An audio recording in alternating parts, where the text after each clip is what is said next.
Hi there, this is Koshik Ranchod. Welcome to our weekly immigration show. Today, we're continuing our I601A waiver series. So make sure you smash the like button because it's gonna get really interesting with this case study. Let's talk about the I601A waiver because this could be a great option for you if you entered without a visa and are married to a U.S. citizen or a lawful permanent resident, or have a U.S. citizen parent or a lawful permanent resident parent. There are other options if you've entered without a visa as well. There's 245I, there's parole in place, there's a U visa. We're gonna focus here on the I601A waiver. I have created other videos for those topics if you want to explore those as well.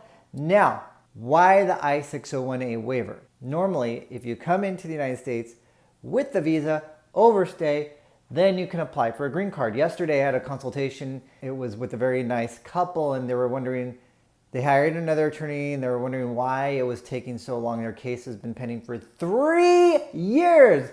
3 years with USCIS. And unfortunately, I have to say that is normal right now. And if you compare your case to someone else who has a different process, it's not comparing apples to apples. So you need to compare your case, because a lot of times people also come in with a consultation and they'll be like, well, you know, I've talked to so-and-so, my friend, and they're got their green card, but I haven't gotten mine yet. Well, everyone's case is completely unique. And it depends upon what process you filed for, even if you filed for the same process, did it go to the same service center? Even if it went to the same service center, sometimes it lands on someone else's desk who's taking longer than someone else who may be processing cases faster. Just wanted to explain that processing time issue to you. Let's talk about how cases are processed since we're going in that direction. First, you file the I-130. And the I-130 is to demonstrate that you have a bona fide relationship. So after that is approved, then it goes to the National Visa Center. You gotta pay the USCIS, the NVC for the fee bills. Then it goes back to USCIS where you actually file the I601A waiver to demonstrate extreme hardship, to demonstrate that if you're a U.S. citizen spouse or lawful permanent resident spouse, or if your parent is a U.S. citizen or lawful permanent resident, if you were separated from them, they would experience extreme hardship. Now, what's important to note is that the hardship is to them. It's not to use the applicant. I know that may not seem fair, but that's what it is. If you're separated or if they had to go to your home country, you have to make 2 arguments, not just one.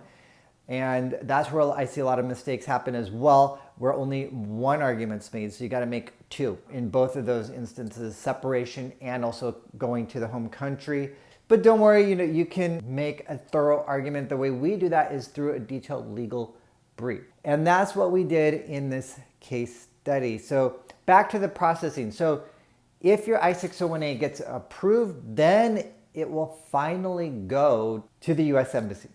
So it'll finally go to the U.S. Embassy, but before it even gets to the embassy, it'll go to the National Visa Center.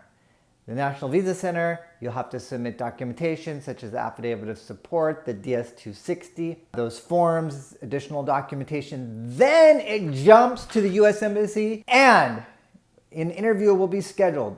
Then it gets exciting. You go to the interview in your home country, then you have that interview, and then finally the waiver will be approved.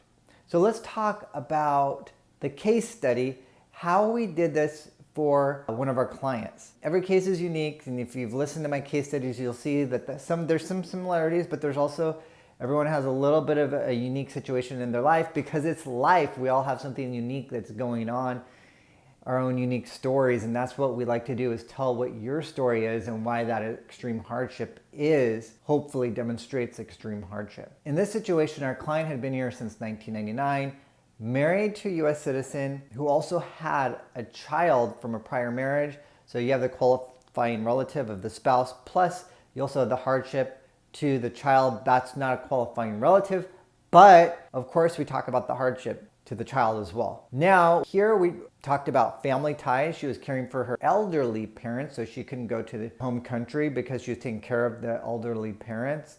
And she was also studying here as well. So for those reasons as well, studying, taking care of parents demonstrates family ties. Education demonstrates career hardship. We made those arguments to demonstrate extreme hardship. Then we talked about mental health hardship. So in this case, the US citizen was an alcoholic, also abused drugs, was into gambling.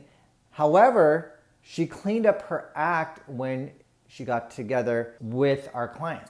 So that relationship helped her clean up the act, but who knows what would happen if they would separate again.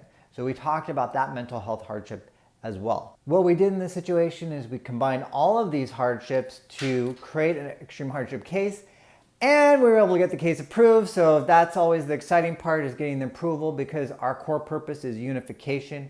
We're here to help unify families, and we were able to do that in this situation. And we were just so honored that we were trusted to take on this case and get it approved. So I invite you to post your comments below if you have questions, comments. Make sure you subscribe so you can continue to get notifications. If you want to hear a video topic, post that below. And we're going to continue to keep you updated. And we are also doing YouTube Shorts now, so you'll want to check out those. And I just want to thank you for being amazing. Just by taking the time to watch this video, you're bettering yourself. And by bettering yourself, you're bettering our country. Thank you. Bye for now.